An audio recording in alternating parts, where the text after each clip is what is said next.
Welcome to the show. My name is Charlton with Big C. This is Charlton and Big C Sports. Coming to you worldwide on the Big C Sports Network, on the #1 network in the United States of America. And Big C Sports has been voted the #1 sports show in the universe, according to Big C. And them good old boys down south, I want to say bienvenidos to all of our listeners in Latin America, also across the pond, in London, England, as well as Paris, France. Of course, you good old boys in Canada. We love you in Africa, the Big C tribe, and China, but there's no one we love more than the good old boys down south, in the land of the free and the home of the brave, on a beautiful October the 23rd, 2019. Rondo Deportes, Big C. How's it going for you good old boys down south?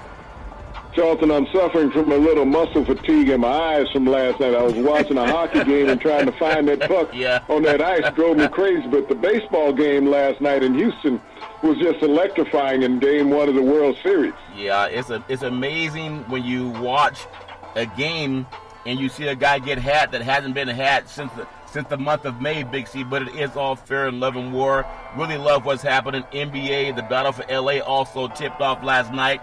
And then a lot of more NBA games will be played tonight. And really, it's like we're at the middle of the hurricane when it comes to the sports universe. Big C, football, basketball, baseball. It got so exciting. Some good old boys even invaded the White House meeting that was talking about impeachment. Some Republicans got riled up. They thought they was going to Buffalo Wings, Big C, but they were actually disrupting a very important meeting. I want to say today's show is sponsored by your Northern California Cadillac dealers, home of the all-new Cadillac Escalade, the standard of the world. And when you go by and test drive yours, tell them Charlton and Big C sent you, as well as a fleet of Cadillac cars. Big C Sports is also, I just really love the way things are going. Big C Sports brought to you by Google and Alexa. Just say Google or Alexa, play Big C Sports Podcast. You hear from our sponsors. You're here. Welcome to the show. I will introduce Big C as the Mystic, and he'll do his thing, and I really appreciate the way things are going. Also available on Xfinity Comcast Television.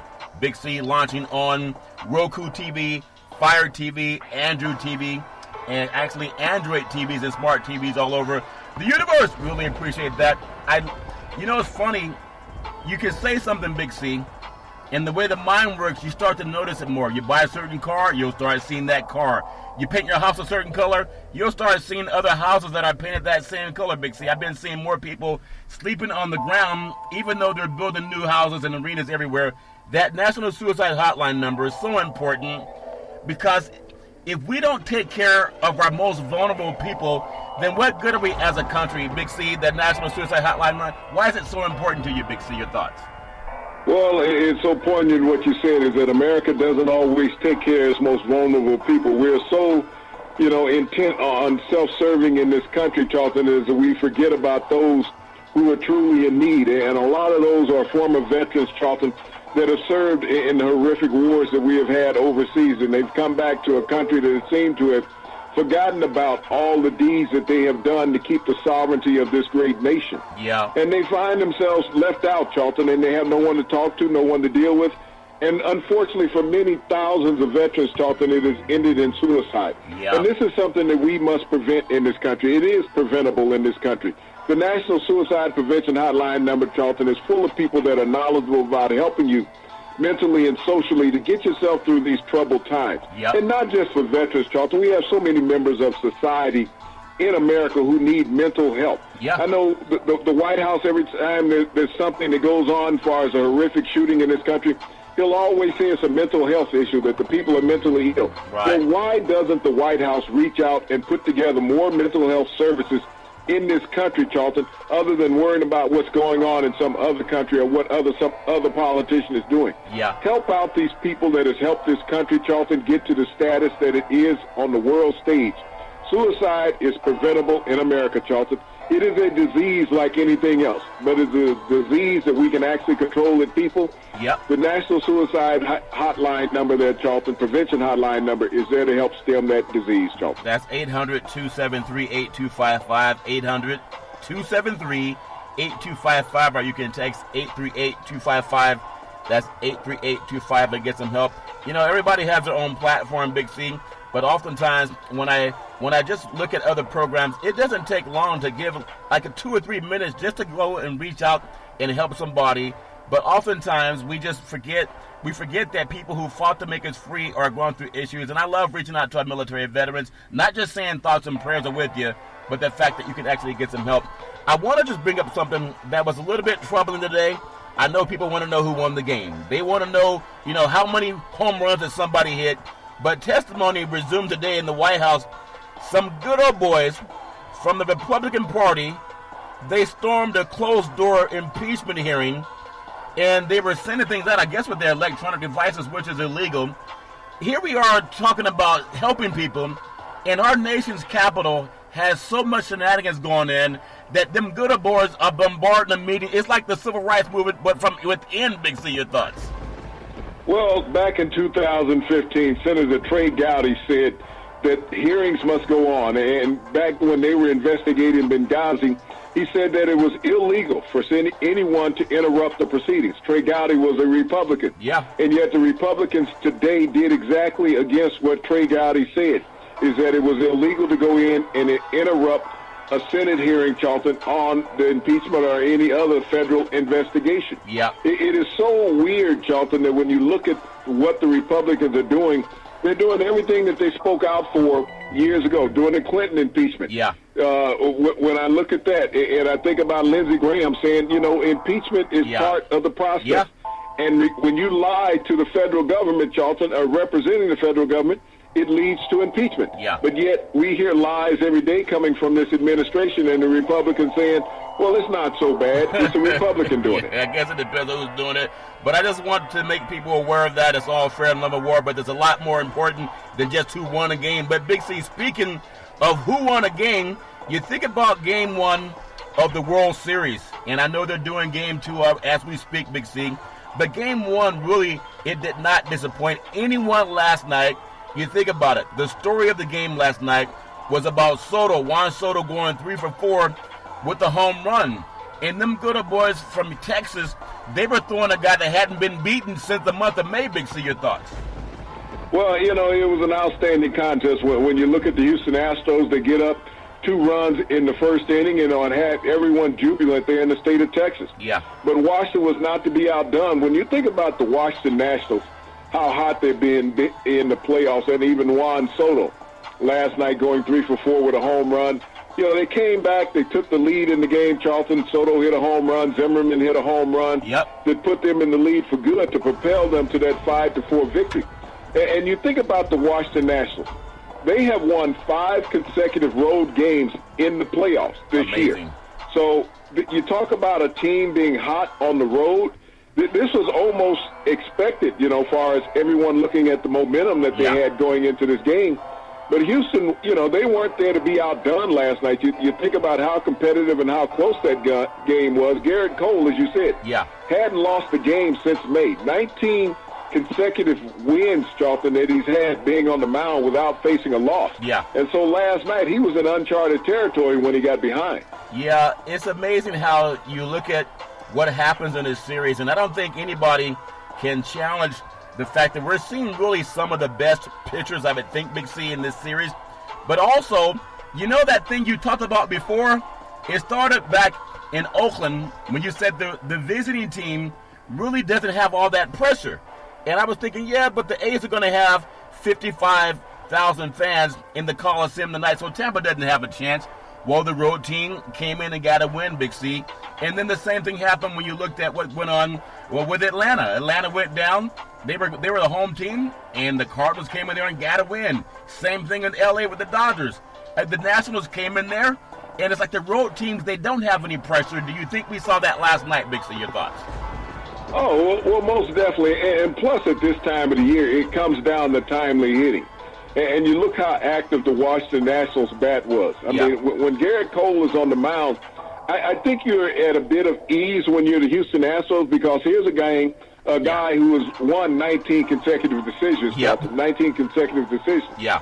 So you might get a little lax as the Houston Astros, thinking that all you have to do is spot him a couple of runs, which has been good for 19 outings, Charlton. If you spotted him a couple of runs, and gotten past that first inning, it's over. You pretty much were home free with Garrett Cole on the mound, and that's the reason why he got the start in Game 1. Yeah. But as we saw, the Washington Nationals were not to be outdone as they got players on base. Yeah. Ryan Zimmerman came up and hit a 413-foot home run, wow. Yep. to bring that game even.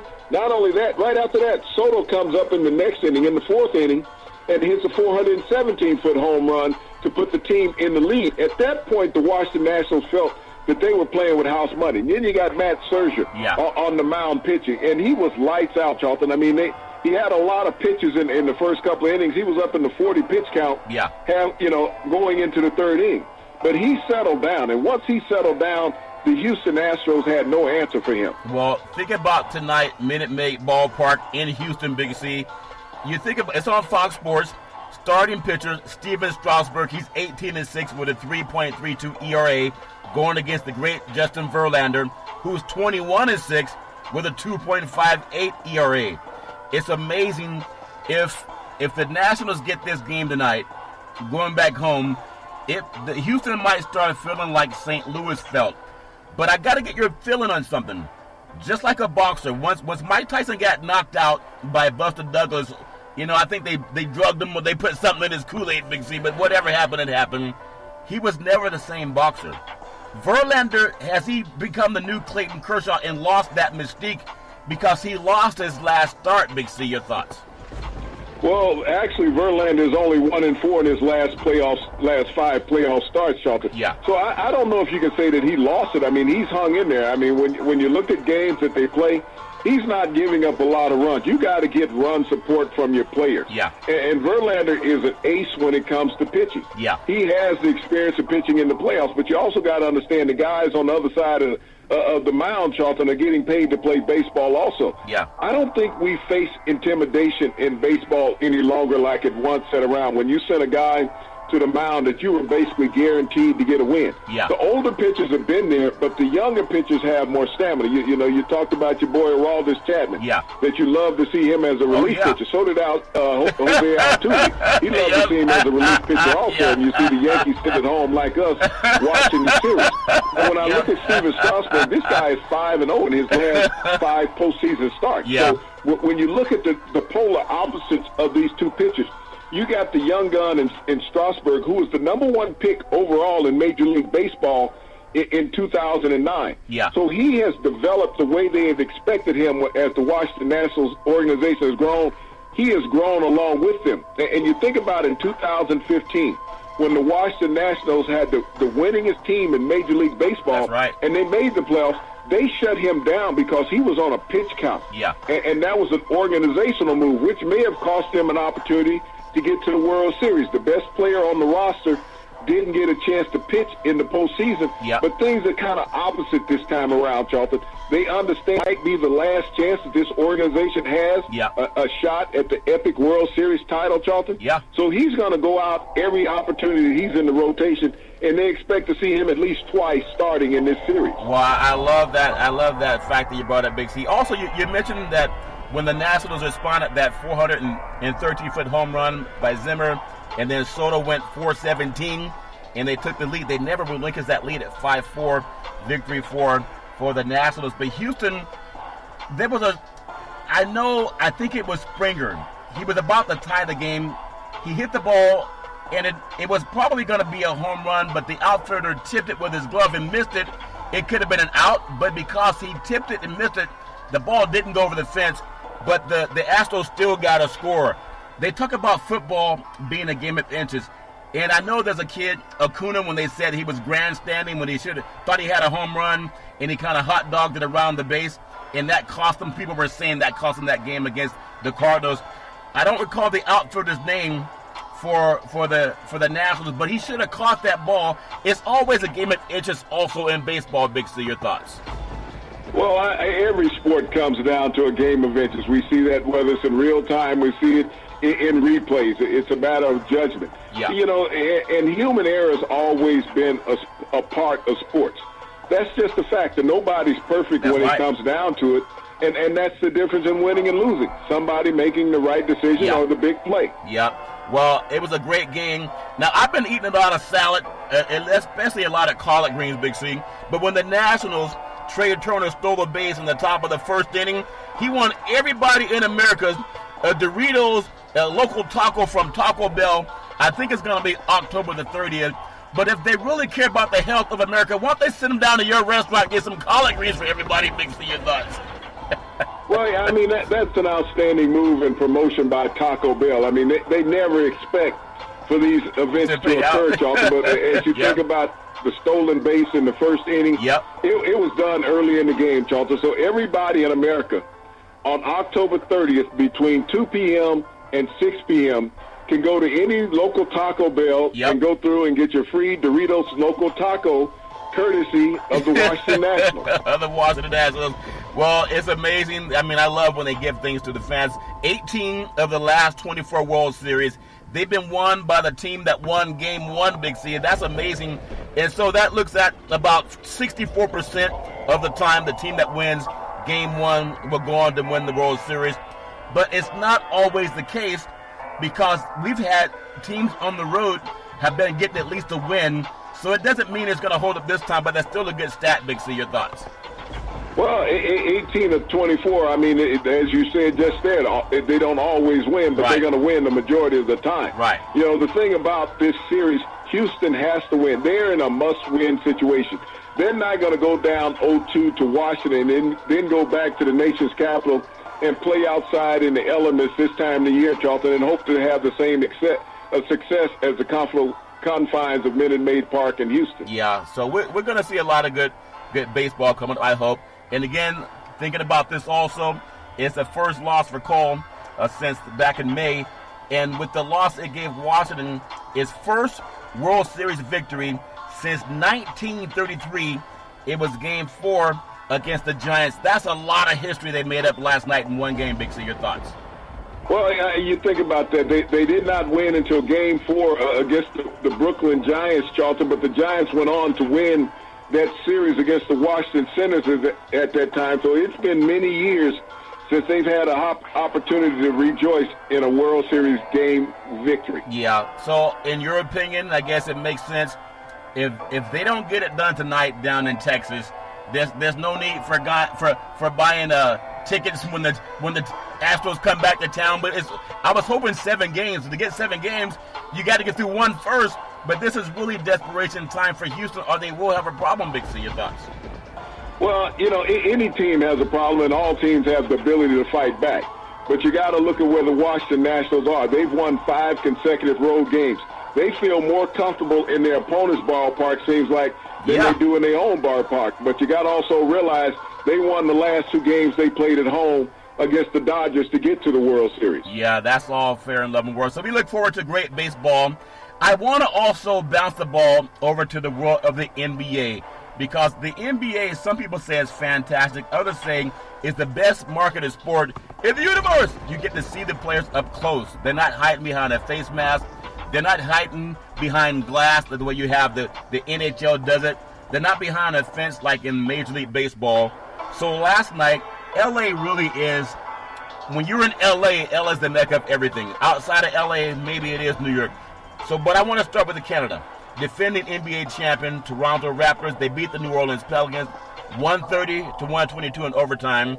They received, I believe, some of the largest championship rings ever given out in any sport, and it was Van Vliet that had 34 points to lead. I want to say he led Canada because that whole country behind him, not just Toronto. And then coming out to get their rings, Big C, I think they were so heavy in gold, we wondered if they'd gotten to Fort Knox, Big C. Your thoughts? Well, you know, you talk about a class act, the Toronto Raptors last night, Charlton, in, you know, distributing the rings to the players for winning their first ever NBA title.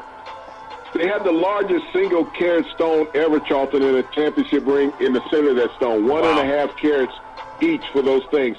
But when you want to talk about the classness of an organization, the Toronto Raptors gave every fan in attendance, there were season ticket holders, replicas of their championship ring. Wow. So you think about, not just thinking about the players, but thinking about a country and a city to go out as an organization, the first time in the history of professional sports, that an organization has given out to a replica ring to every season ticket holder, Charlton, of the Toronto Raptors. And as I mentioned, they've been sold out for 24 years there in Toronto. So you talk about loyalty amongst fans, not like you see in some of the U.S. arenas, especially out there where you are in Oakland, where they tarp off an arena for the Oakland A's and the Oakland Raiders where you can't get a packed house. The Toronto Raptors did it first-class style. Yeah, that's amazing when you see they actually put the money where the fan base is and makes them feel the appreciation. Nothing wrong with making people feel appreciated. So congratulations to the Toronto Raptors. They should just call them the Canadian Raptors, Big C. That would bring the whole country behind them even more so. I want to go to Southern California. And again, I just wish everybody the best with all the fires burning in the L.A. hills with the wind that's gusting. We haven't had rain in California for some time. So our firefighters and first responders really tip our hat to them and hope that there are a lot of people that can also get some help. But I want to go to Staples Center, Big C. I did not like the floor. The way they had the floor was like black and white pattern. When the Clippers really are red, white, and blue, the Lakers are that purple and gold. But the Clippers, they defeated the Lakers last night, 112-102, and it really could have been a blowout, it seems. But it's all fair in love and war, but I just want to bring this up and get your thoughts. LeBron James for the Lakers, 18 points. He was 7-9 from the floor, 9 rebounds, 8 assists. But there's a new kid in town, actually a new man in town. His name is Kawhi Leonard. The way he laughs, Big C. 30 points. He was 10 of 19 from the floor, Big C. He was 6 rebounds, and he was 5 assists. You know what it's like when another person comes and they set up a tent in your own backyard, and they have no care that it's not their land, it's your land. But he set up a tent in L.A., and he's claiming to be the next king, Big C. Your thoughts? Well, I mean, you got to look at Kawhi Leonard for what Kawhi Leonard has been. Everywhere Kawhi Leonard has gone, they've been a better team. When he was in San Antonio, he won a championship. He went to Toronto. No one in the NBA last year thought that Toronto would be in the NBA Finals. Nevertheless, the Eastern Finals, Charlton, but they won it all with Kawhi Leonard. Now he's come to the Clippers. I think that everybody who watches the NBA is so much of a fan of a highlight player, not a consistent player, and that's what Kawhi Leonard is. Kawhi Leonard is a throwback, consistent player. I mean, if you look at him, he would remind people of a black Larry Bird as far as how he dominates a basketball game. He's not flashy. He just gets the job done. But so many people are used to watching these highlight shows and seeing the splash plays that the NBA players make, thinking that that's what makes a player and a team better. Kawhi Leonard comes in and says, this is how I play the game. I'm expecting everybody to give the same effort that I do. I'm not going to ISO and take the ball out of everybody's hands.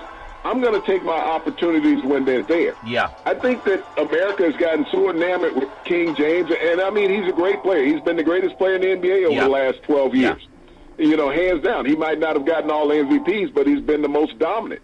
But what people look at is for him to take over a game. LeBron James has gotten old. That's what people tend to forget. We always remember a guy when in the highlight, not the twilight of their career. And you have to think about the number of games that LeBron James has on his legs. Even the Lakers organization. The youngest player that the Lakers put in their starting lineup guy happened to be named Anthony Davis. And you think about that. He's the youngest player that they have in their starting lineup. So they got an old lineup. You're talking about time, and game management. The Lakers are going to have to do that just to be even competitive this year. Dwight Howard looked like he lost a lot of leap in his jump. He could take off that Superman cape now. And the fact that Davis actually looked good, but LeBron kept shooting too many threes. It's like he started playing LeBron ball as opposed to LA Laker ball. And it goes, anyone can criticize. No money quarterback has ever lost a game. But I want to just get your feeling on something. You know, we saw this before when Kobe was coming on the scene and Jordan was heading out of the scene. And Jordan would want to stand in front of him, but he couldn't guard him for a whole game. We know that. So he wanted to defend to somebody else.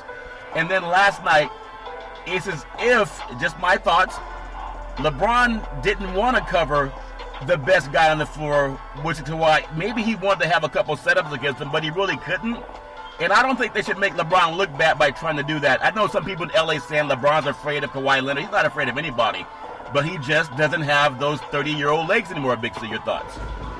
Well, that's what I've already mentioned, that LeBron is not as young as people want to expect LeBron to be. And you got to, as an NBA player, decide which end of the court you're going to expend the most energy on. Are you going to do it at the offensive end, or are you going to do it at the defensive end? And when you look at the players who are generally on the all-defensive team in the NBA, they're not the elite scorers in the NBA because they're spending so much time expending energy on defense. LeBron's role with the Clippers, with the Lakers, Charlton, is not to be a forward. He is the point guard, so he is matching up per position. And that's how you do it in the NBA. It's not about superstar names. It's about the position that you're in. So if you're the center, you're normally going to match up with a center. If you're the power forward, that's who you're going to match up with. So you have to look up the matchups that the coaches are putting out there on the floor, not just the players. You know what's interesting last night? When I saw, of course, Doc Rivers is a great coach, but the Lakers came back. They had a 14-point run when LeBron James went to the bench, because they started moving the ball around like the Golden State Warriors do. I think that's a clue for L.A., but Tyronn Lue is on the sideline also with Doc. So you have guys that have just, they've been to NBA championships. Of course, Doc has won one, and so has Lue. So they're really loaded down in L.A. Tonight's schedule is Big C schedule for NBA basketball. You have Dallas. They're home against Washington. Utah is home against Oklahoma City. Sacramento's down in Phoenix playing the Suns. Portland's at home versus Denver. Remember last year's NBA playoffs, Big C? That should be a series that was worth watching. Indiana's at home against Detroit. Orlando's at home against Cleveland. Chicago's on the road at Charlotte. Philadelphia, my goodness, they came so close last year, but it was the great Kawhi Leonard again that sent them packing, Big C. They're home versus Boston. Maybe a preview of the Eastern Finals. Miami's at home versus Memphis. Brooklyn, without Kevin Durant, is at home versus Minnesota. And then San Antonio will host the New York Knicks. I know it's early in the season, but one thing I want to bring up again about Kawhi Leonard, because people talk about who's the best. Is it Harden? Is it Durant? Is it LeBron James? Is it Leonard? Kawhi Leonard, I won't say single-handedly, but he's responsible for sending Joel Embiid home. He's responsible for sending Giannis home. And even though Durant was hurt too, he's responsible for sending Steph Curry home, last year in the finals. And then he overtakes King James in L.A. Is he the best player for the NBA to stand behind? No more LeBron James, your thoughts? LeBron James is not going to go anywhere with the mantra that he has in the NBA. He is the most outspoken and most dominant player in the league. You have to look at players always rising to the top. Kawhi Leonard has done that. But does that mean that he's replaced Steph Curry as the most dominant player in the NBA? Think about where he was just a couple of brief years ago. The only unanimous MVP in the NBA. Because a player wins a championship, this is the same guy that won a championship in San Antonio. Did everybody see at that point, because he sent everybody home, that he was the best player in the league? Even when LeBron won the title in Cleveland, was he the best player in the league at that time, even though Steph Curry was the unanimous MVP? He won titles in Miami. Was he the best player, even though he lost 2 titles in Miami also? The NBA is a season of waves, year in, year out. There's always going to be some highlight player come along. It's like everyone was all goo-goo and gaga about Zion Williams, yet he won't be on the court for 2 months. And even when he gets on the court, he has to develop an outside game. He can't spend his entire career dunking the ball, because those are the only highlight reels we have of Zion Williams in college, and even in the preseason, is dunking the basketball. That's it. No outside game, just dunking. And you got guys that are 4 and 5 inches taller, so the dunks will not be as many. But we look at NBA basketball, it truly is fantastic. I love this game. I love the fact that they allow their players to speak out. They're not just a sycophant, shut up and dribble kind of guy. But I just love the way things are turning out. Looking forward to a great NBA season. We're going to come up on the Big C timeout, also the Big C pause. The same kind of timeout that the Clippers called last night when King James went to the bench and the Lakers made a 14-0 run. Just watch the tape and watch how they made that run. We'll take the Big C pause. We'll come right back in just a moment, and we hope that you'll come back and join us. All right, we are back from the Big C timeout, also known as the Big C pause, and really appreciate the progress happening with Big C Sports. You can follow Big C Sports 24 hours a day, 7 days a week on the #1 podcast network in the universe, an iHeartRadio podcast. You can follow Big C Sports on Apple Podcasts. You can follow Big C Sports on Google Podcasts. You can follow Big C Sports on Spreaker.com. You can follow Big C Sports on Xfinity Comcast Television. You can follow Big C Sports launching on Roku TV, Apple TV, Fire TV, Android, and other smart TVs around the universe. Really appreciate the way things are going. Big C, I got to ask you, before we even talk about the NFL, it's so amazing how you mentioned, I think you said 18 to 24 teams that won Game 1 in the World Series went on to win that series. In the NFL, in the Super Bowl era, 37 teams have started the season 7-0. All have made the playoffs. 18 of those 37 teams, they went on to the Super Bowl, and 10 of those teams have won the Super Bowl. The only team we have that's 7-0 right now is the New England Patriots. They just happen to have a quarterback that people thought should have retired 2 years ago, but he just keeps playing. And I want to get your thoughts coming up. Over the last 2 NFL drafts, the NFL has drafted 8 next-generation quarterbacks. And you think about how they're faring, but I don't think any of them will ever match what Tom Brady has done. Big C, your thoughts? Well, what Tom Brady has done has been a once-in-a-lifetime thing in the history of the NFL. You think about this, been 53 Super Bowls that have been played, Charlton. Yeah. He's won 6 of them. He's participated in 9 of them. That's a lineage that we'll never see because of free agent movement now in the NFL and salary cap implications. It's not going to allow what you call these alleged franchise quarterbacks to stay with an organization long enough to be able to compete in that many Super Bowls because you just can't afford them and build a team. That's very well said. So with that said about the great Tom Brady, and when he was drafted out of Michigan, came out of Cerro High School in San Mateo, was going to go to Cal Berkeley, but ended up back in Michigan instead. Kyler Murray, Arizona Cardinals. Think about this, 1,768 passing yards. He has an 86.8 QBR rating. He will probably never accomplish what Brady has done because he doesn't have Belichick and a lot of other factors too. But give me your thoughts on what you think of the great Kyler Murray, Big C.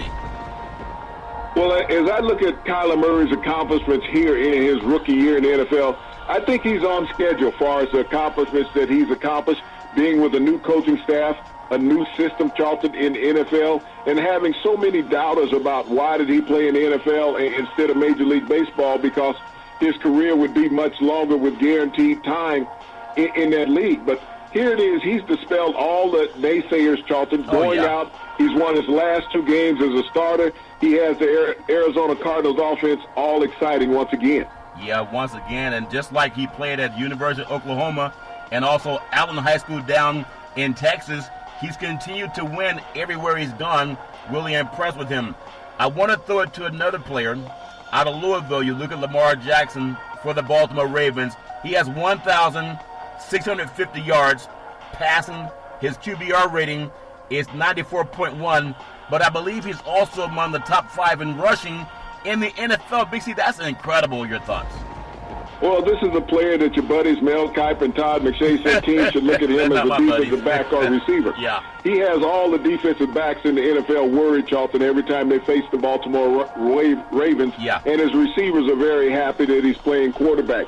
I think the developmental level of Lamar Jackson right now in the NFL is outstanding. This is a guy, when you look at him this year, he's 5-2. Last year he was 8-1 as a starter, Charlton. Yeah. He's above the curve as far as all expectations of NFL quarterbacks. You know how we're in the comparison society. We want to always, which tastes better, red Kool-Aid or, grape Kool-Aid or cherry Kool-Aid and vanilla or chocolate ice cream. Would you make any comparisons to, say, Michael Vick when it comes to this kid? But also, on the other side, a faster version of Fran Tarkenton, who was always out of the pocket. Big C, your thoughts? Johnson, to me, he doesn't compare to either one of those quarterbacks. A lot of people look at Lamar Jackson, they look at Michael Vick, they think that these two are the first 2 running quarterbacks in the NFL. Until Michael Vick broke the rushing record for quarterbacks in the NFL, it was held by a white quarterback, Charlton, a kid named Bobby Douglas out of the University of Kansas, who was drafted number 2 overall behind Terry Bradshaw. We know where Terry Bradshaw's career went, but it was a coin flip with the Pittsburgh Steelers. Did they want to draft Bobby Douglas, who ended up with the Bears, or Terry Bradshaw?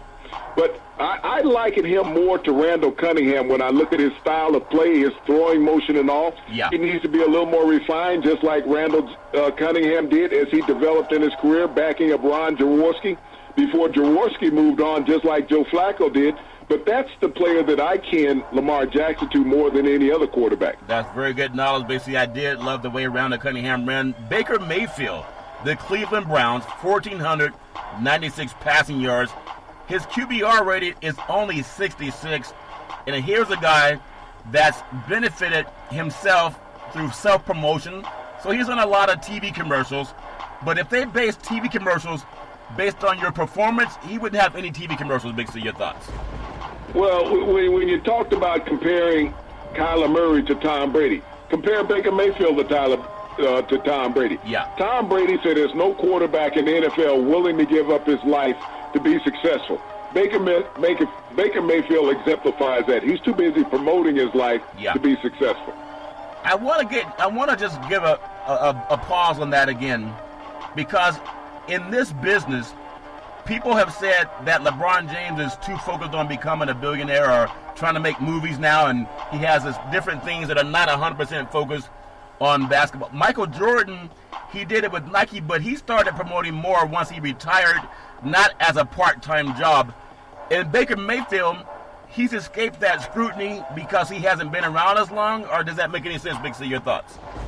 Well, I don't think he escapes the scrutiny, Charlton, because the scrutiny is going to come about his play. Yeah. You can only be passive for so long in the media, accepting the guy's inept ability. Yeah. And by the time this season ends, Charlton, with the players, they'll probably trade Odell Beckham next week, saying that he's a distraction to the team. But Baker Mayfield, it's going to fall back on his shoulders, the dysfunctional Cleveland Browns. Let me ask you then, as we go to the next guy. You look at a guy, Josh Allen, at Buffalo, 1,324 yards passing, 80.2 QBR rating. Played at Wyoming. Before that, played at Reedley College in the Central Valley near Fresno. Before that, played at a farming community called Fireball, which is one of the fishing capitals of the Central Valley. And now he has the Buffalo Bills riding high. Big C, your thoughts? Well, you think about a team with just one loss with Josh Allen. This is a guy who has steadily developed as a quarterback. He's more mobile than what people thought he was. He's the second leading rushing quarterback in the AFC behind Lamar Jackson. But his passing ability is a lot, more efficient than what everybody thought he'd be. He's played a lot better than the two quarterbacks that were drafted in front of him, Baker Mayfield and Sam Darnold. Yeah, it's amazing. And the guy really had a hard time even just staying on the field last year. But you got to take your lumps, just like Haskins. If you're in Washington, D.C., and you look at what Allen's doing, they let him take his lumps, Big C. They didn't keep him in the suitcase for too long. Daniel Jones, New York Jets. You think about nicely for the Giants, New York Giants, 1,144 passing yards. His QBR is 75. And when you think of the Jets and the Giants, they got two, I guess they want to call them a diamond in the rough, and Darnold and also Jones. But do you think Jones is actually a better quarterback than Darnold, but Darnold was more hype? Big C, your thoughts? Well, I look at these quarterbacks that are equal, Charlton. They're both having a hard time figuring out the NFL schemes defensively. I think Daniel Jones hit his ceiling after his second game. NFL teams got tape on him. Yep. They realized that he wasn't that strong-arm quarterback that they needed to worry about. His mobility was his major asset, which no one wants to say about a white quarterback that he's a better runner than thrower, but that's Daniel Jones, his mantra. He can't throw the ball over 40 yards down the field efficiently. Right. So the Giants are going to struggle. You'll see a lot more man defense against him, and you're not going to see him progress anymore this season. So let me ask you the counterpart. They share the same stadium. I don't know how the Raiders and the 49ers couldn't figure it out. Oh, yes, I do. Someone offered the ownership for the Raiders and Mark Davis, almost $1 billion, so that makes people change zip codes. But Sam Darnold, since the mononucleosis, he came back and found the Patriots defense was a little bit tougher than the mononucleosis, whoever that girl was that gave it to him. 599 passing yards. His QBR is 64.7. Now, I go back to your friends. Was it McShay and Kiper, the two good old boys that keep telling people that they're the experts, that they're the mavens, and they're telling you who needs to go where? Well, I don't see them pumping the horns for Sam Darnold right now. And I like Sam Darnold because he's a former Trojan, grew up in Southern California, but he had the same tendencies in college to throw interceptions, and he's brought that with him to the NFL. Big C, your thoughts?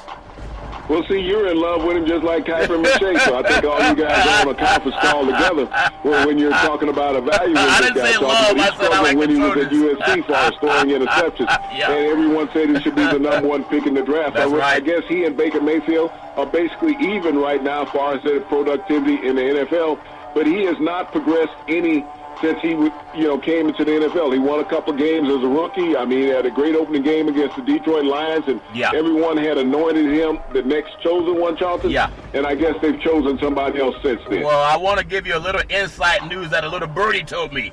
You know, I got a lot of, I won't say a lot of, but I know women that do this internet dating. And they were telling me, I don't know if it's true or not, but I know some people, and they were saying that mononucleosis story was to hide what we just saw. You got to hide when people don't perform. I know he had that game against the Cowboys, but that was a guy that slipped down and gave up a long 92-yard touchdown pass. Just some outside story, in my opinion. When guys get hurt or can't perform, they always say they're hurt. Another good old boy from the Pac-12, Josh Rosen. Now, I'm not in love with Josh Rosen, Big C. He was a Pac-12 guy also. Miami Dolphins, 567 yards passing, 52 QBR rating. And I feel like it's almost like people complain about affirmative actions. Remember back in the day when everybody wanted to sue to end affirmative action in colleges? Well, white parents were signing paychecks, getting their kids into school. They weren't talking about affirmative actions. But if there wasn't affirmative actions for football, how does a guy with a 52 QBR even make an NFL roster, Big C? Your thoughts? Well, he reminds me of a lot of number one draft picks that have come out of the Pac-12, Pac-10 over the years, Charlton, that have played quarterback. I mean, everyone wants to talk about Ryan Leaf, how much of a bust he was. People forget about Tim Rosenball, who played at Washington State, who was a number one draft pick in the Arizona Cardinals, Charlton, out of Washington State. Yeah. So Josh Rosen has fallen into that era. You also look at Sam Darnold. He's not far away from Josh Rosen. He just happened to get more media love. You know, I was having some conversations with people about Pac-12 football, especially USC, UCLA, and they had a quarterback by the name of Rodney Peete play for the Trojans. They were ranked number one in the country with an African-American quarterback, and they, in the heart of South Central LA, they haven't pushed for that the way they do at some of the schools around the country that are competing for at least conference championships. Just a side note, another point, when you look at Dwayne Haskins, we talked about Daniel Jones and even Darnold, and even Baker Mayfield. They put these, Kyler Murray, they get these guys into the game so they can start fighting for an opportunity. They're going to learn by going through the fire, Big C. Just like a boxer, they have to have a sparring partner. And then they put them in the ring. Well, Haskins for Washington, 107 passing. You think about it, his QBRs is 32.8, but he hasn't had a chance to work with the first team. They got to change that if he's going to have a chance to get better as a quarterback, Big C. Your thoughts on the great Haskins? Well, Dwayne Haskins, if the Washington Redskins expect to have a future, they need to start playing their future now. Yeah. Let him take his lumps. Let him learn the NFL game, the speed of the game, Charlton, before they bring a new head coach in. Let him learn under the system that they have. They're not going anywhere. They're not going to win this year. You might as well lose with the rookie. Yeah. That way, when he comes back as a sophomore, Charlton, in the NFL, then at least he'll have all that game experience under fire. That makes a lot of sense. You got to get him out there. You got to give him a chance. So we talked about the last 2 years NFL drafts, what's happened, that 8 next-generation quarterbacks, and a lot of them, just look at the numbers, they're struggling. But there was also a time when players would get drafted, sit on the bench, and learn for 2 years. But it all depends on how fast people want things. We live in a microwave society now. So even though he wasn't drafted as a franchise quarterback and just a 6th-round pick, you think it's Tom Brady. But no. Or Joe Montana. No, not him either. Gardner Minshew. Jacksonville got them. 1,697 yards passing. QBR rating, 95.7. And I think if they give this guy more time, they'll realize how he had already been groomed in college to throw the ball a lot, and that's why he seems to have picked it up so well. Big C, your thoughts? Well, Charles, he's the second most rookie productive quarterback in the NFL this year, Gardner Minshew out of Washington State. This guy has all the tools and moxie of an NFL starting quarterback. He took over when Nick Foles was hurt out of Arizona, the big free agent acquisition from Philadelphia. And he has, Charlton, propelled the Jacksonville Jaguars into being a competitive team this year with that great defense they have. Yeah, I really like the way, Mike Leach may not be the most easy person to talk to, but he's groomed some good quarterbacks under that system at Washington State. Wish him nothing but the best. So the National Football League standings, in the East, we have the Dallas Cowboys. They're 4-3 on the season. They scored 190 points, giving up 124. Philadelphia is 3-4. The Giants are 2-5. Washington is 1-6. Do you like, as far as the strength of their conference, the NFC East? Give me your feeling on how strong they are, Big C. Your thoughts? Well, I mean, this conference is what it is. You know, there's a lot of infighting in Philadelphia right now. The Skins and the Giants are going nowhere. So it's going to come down between Washington and Philadelphia. Can Philadelphia bring itself back to the team that it was prior to winning a Super Bowl, though? We jump to the NFC South. New Orleans is 6-1. They scored 164 points. They give it up 147. Carolina's 4-2. Tampa's 2-4. Atlanta's 1-6. It's amazing how Atlanta has just fallen on hard times. They scored 145 points with a $155 million quarterback. Their defense giving up 223 points. Give me your idea on the status of that conference, Big C. Your thoughts? Well, that's all New Orleans Saints when you look at the NFC South. I mean, they play in the Mercedes-Benz Superdome. They're driving a Mercedes in front of everybody in their conference. The S-Class Maybach style, even, Big C. The North, NFC North, Green Bay Packers are 6-1. And they scored 184. They've given up 139. Minnesota's 5-2. Chicago's 3-3. Very disappointed in Chicago right now. Detroit's 2-3. Actually 2-3-1. Give me the status, your status update on the North Division of the NFC. Big C, your thoughts? The NFC North will come down between two teams, the Green Bay Packers and the Minnesota Vikings.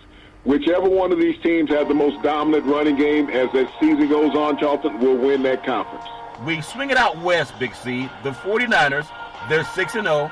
They scored 156 points. And people say, whoa, Garoppolo. Their defense is only giving up 64 points on the season. That's only number 2 to a certain team that plays on the East Coast. Seattle's 5-2 on the season. The Rams, they're 4-3. If you could say a disappointing 4-3, they're just a couple of inches away on the missed field goal from beating Seattle. And then Arizona, surprisingly, they're 3-3 on the season. They scored 161 points, and they've given up 192. Now, I just want to bring up something real quick. People talk about how great Garoppolo is for the 49ers, and I'm saying it's not him. It's their defense. You got a rookie quarterback in Kyler Murray for the Arizona Cardinals that some of your friends said should play defensive back or running back. That offense for the Cardinals has outscored the 49ers, Big C, 161-156. Your thoughts? Well, when I look at that Western Division out there, the 49ers are doing something that you need to do in the NFL, is play defense. It's been supported by adequate offense. But the 49ers won't go undefeated this year. I see them ending up about 14-2, Charlton, but they should still win the NFC West. If we go across to the AFC in the East, New England, we talked about those teams, 37, that have started 7-0, have gone on to at least make the playoffs. And the New England Patriots, 7-0, they scored 23 points scored. They've only given up 48 points on the season, and that's not all under a defense. Their offense has some turnovers and special teams also. Buffalo's 5-1. The New York Jets are 1-5, and the Dolphins are 0-6. I think they're not going to go winless. They'll probably get a game or two. But give me your thoughts on the status of the AFC East, Big C. Your thoughts? Well, when you look at the New England Patriots, Tom Brady is actually struggling on the season. He hasn't been that sharp at quarterback, although he's had a plethora of wide receivers he had to play with this year. The Buffalo Bills have been very surprising with just one loss on the season. This is the team right now looking like they're a playoff team. In the AFC South, Big C, Indianapolis 4-2. They've scored 143. They've given up 138. Houston's 4-3. Jacksonville is 3-4. Tennessee is also 3-4. Give me Big C's thoughts on the status of the AFC South, Big C. Well, this is the conference that will come down between Indianapolis and Houston. Two dynamic African-American quarterbacks, two great defenses. They will battle for the conference championship. We go to the AFC North. Baltimore's 5-2. They've scored 214 points, given up 156. Cleveland's 2-4. Pittsburgh's 2-4. And Cincinnati, I'm sure they're happy they got rid of Marvin Lewis. They're 0-7, which is the opposite of being 7-0. Big C, your thoughts? This is a conference, Charlton, with a coach named Harbaugh who is not under the fire. He's going to win this conference hands down. It's just a scramble to see who comes in second. I want to get Big C's thoughts on the AFC West. Kansas City, They're 5-2. They scored 202 points, giving up 150. Oakland is 3-3 on the season. Denver's 2-5. And the LA Chargers are also 2-5. Give me Big C's thoughts on the status of the AFC West. Well, this is a team that needs a lot of Band-Aids and tape. They need a lot of Band-Aids and tape on Patrick Mahomes, yeah. And they need a lot of Band-Aids and tape on their defense because they're bleeding all over the place. Yeah, they are bleeding, and Band-Aids tend to fix blood. So that's Big C's thoughts on the status of the NFL in each conference, and then some of the players that are also making noise. I want to finish strong. Big C's top 10 in college football. We have LSU ranked number 1. Ohio State, number 2, Oklahoma, number 3, Clemson, number 4, and then you might not be invited to too many barbecues. Alabama, number 5. Big C, your thoughts? Well, I move Alabama all the way down to 5, Charlton, because 2 is not in at quarterback. They got a kid named Jones who's going to be the starting quarterback at Alabama. Could be for a week, could be for 3 weeks. But they face LSU in 3 weeks, Charlton, and if Tua's not back, we know at that point Alabama will have a loss on their schedule. We're going to go to the next half. We have Penn State coming up at number 6, a still undefeated team, Big C. Florida, number 7. They have a loss already, may have another one coming up. Georgia, number 8. Look at Baylor coming in at number 9. Some people might say, Baylor, the best team in Texas? And then Minnesota. Them Golden Gophers are sneaking under everybody's radar, Big C. Your thoughts? Well, when I look at Baylor and I look at Minnesota, these are 2 teams in Power 5 conferences that have been undefeated on the season. You have to reward the kids who play the game, not the media who say, I like this team better. You win championships on the field. These 2 teams, Charlton, deserve to be in the top 10 in the country. Yeah, and that's amazing. I love the way football, it takes care of itself when you get the schedule. So I want to ask your thoughts. I want to get Big C's thoughts on the college football playoff chase. It will get a little bit more clear this weekend, Big C. We have number 13, Wisconsin. They're at number 3, Ohio State. And then I want to get your thoughts before I get on the other big games, Big C. Go right ahead, sir. Well, you know, Wisconsin's coming off a devastating loss last week in Champaign to the University of Illinois. They will be smarting. They showed one thing that they lack is a tremendous passing offense. The Ohio State has been balanced run and pass. Yeah. I see the Buckeyes handily shutting down the Wisconsin Badgers. Number 9, Auburn. Them Tigers that have a mascot called War Eagle. I never could understand that. And then they're at number 2, LSU. And Orgeron might be the most underrated coach in college football, Big C. Your thoughts? This is a game that's going to come down to who can be the most efficient in the air. We've seen Joe Burrow set LSU record for touchdown passes in a season, Charlton, and he still has 5 games remaining on the season, and he's already eclipsed the school record by at least 5 touchdowns.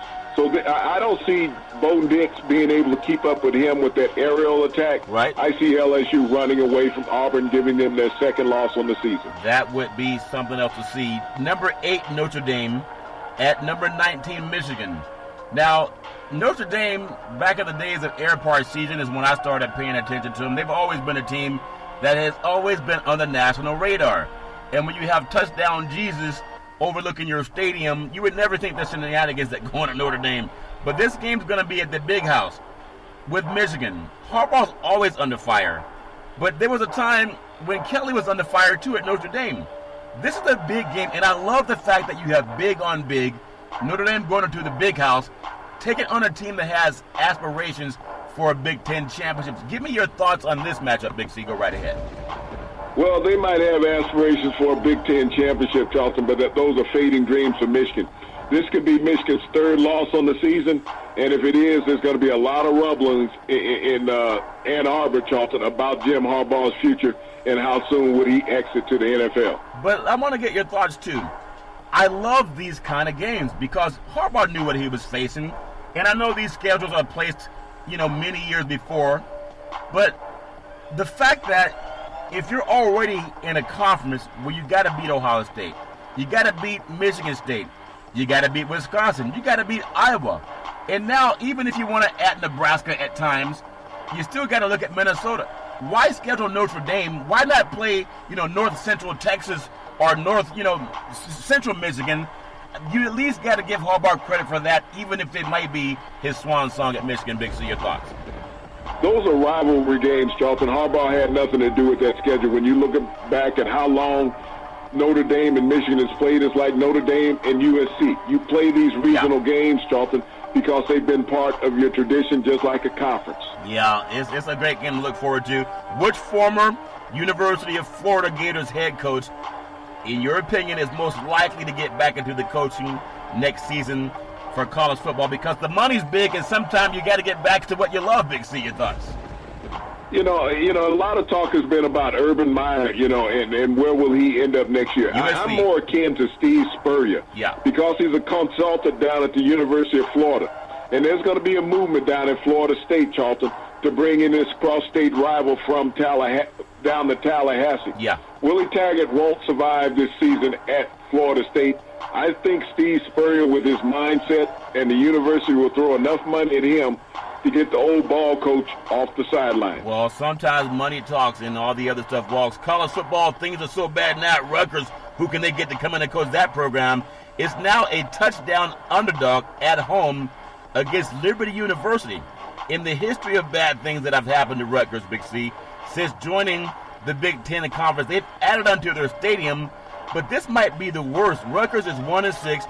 Liberty is 5-2, and they can come into a Big Ten team and get a dog favorite. Big C, your thoughts? Well, Charlton, this is the first time since the bowl series has been put together that a Power 5 conference team, Charlton, has been a 7-point underdog at home to a non-Power 5 conference school, or even an independent that was competing in that. Notre Dame is the only independent that has been in that situation, and that was back in 2013. And they had come off a season where they had only against Cincinnati, where Cincinnati had been 10-3 the previous year. But a non-Power 5 conference school is coming into your house, and when you look at Liberty, they're on a 5-game winning streak. Yeah, Rutgers is on a 5-game losing streak. Yeah, it can happen, Big C. You can follow Big C Sports 24 hours a day, 7 days a week, all over the world, by downloading the app, and you can follow us on the #1 podcast network in the universe, iHeartRadio Podcast. You can follow Big C Sports on Apple Podcasts. You can follow Big C Sports on Google Podcasts. In fact, you can just say Google or Alexa, play Big C Sports Podcast. You'll hear from our sponsors. You'll hear welcome to the show. I will introduce Big C as the Mystic, and he'll do his thing, and I really appreciate that. You can follow Big C Sports on Xfinity Comcast Television, also launching on Roku TV, Apple TV, Android TV, Fire TV, and smart TVs all over the universe. Really appreciate that. I love to always just add in some American history because I think it's important. And I know a lot of sports guys, they want to argue about what player is bigger and stronger and faster than the other. But on this date, October 23rd, in 1820, Thomas Day was known as an exceptional furniture maker, Big C, one of the best in the country. He lived in North Carolina, and he had so many people that loved his work that there were even white patrons that would come and buy for him. But an odd thing happened. That state had passed a law that in order to be a black businessman, you had to be sponsored by a white person. They didn't trust that black Americans could do good enough work to just buy and produce their own goods and services. I think that's an insult, but he still did such a great job, even white Americans bought from him. I want to ask this question as we're in the world, and that's going back to 1820. In this world now, it still seems that people are asking that question, what is a black person in American society? Oftentimes, all the TVs and the business owners and the banking systems is led by white Americans, even though we've infiltrated that market. But still in the world of politics, we just lost the great Elijah Cummings, Big C, but there's still going to be that push that African Americans have had to be the leaders when it came to banking, housing, getting into whatever school you wanted to go to. We still have to push back, Big C. How will we keep pushing forward? Your thoughts?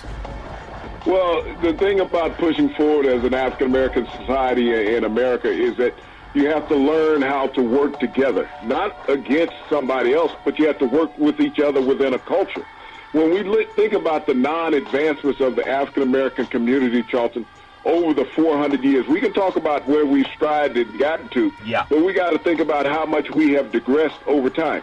And I drew this comparison in talking with some people just last week, Charlton.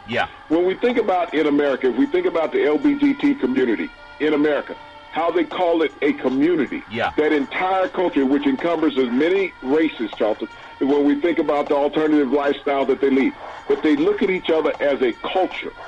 As an African-American culture, we don't look at each other that way, Charlton. And that's something that we lost sight of after the 50s, Charlton, in this country.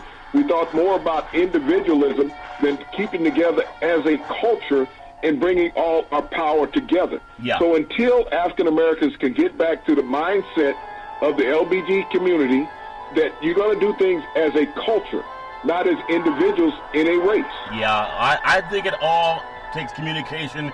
We got to ask the question. Whatever that question is, we got to ask it. Don't worry about the answer. Really appreciate how so many people have swum against the current, and they're still swimming. Big C, I know with the NHL just closing off in the last minute, NHL hockey in the Eastern Conference Atlantic Division. Buffalo's at the top of the division, and you think about the community of Buffalo with the Bills, and also in the NHL, they're really giving fans something to cheer for. In the Metropolitan Division, you have Washington, leading the heat. In the Western Conference, you want to also look at the Colorado. They're doing their thing. In the Pacific Division, you have Edmonton. And I just want to get to the point that everybody can look at sports and politics, whether they're storming into meetings to talk about impeachment hearings, and some of our sports brethren are arguing about who's the bigger, stronger, and faster athlete, when our country really is right now at a moment in time where we all got to pay attention to who's in power, and I love that we do that. We have Major League Baseball deciding who's going to win the World Series tonight. Are there any diamond mines left because the Toronto Raptors got some of the biggest diamonds in the universe for their rings? We love it all because sports brings our society together. Big C, back in the day, there was a man by the name of Drew Boudini Brown.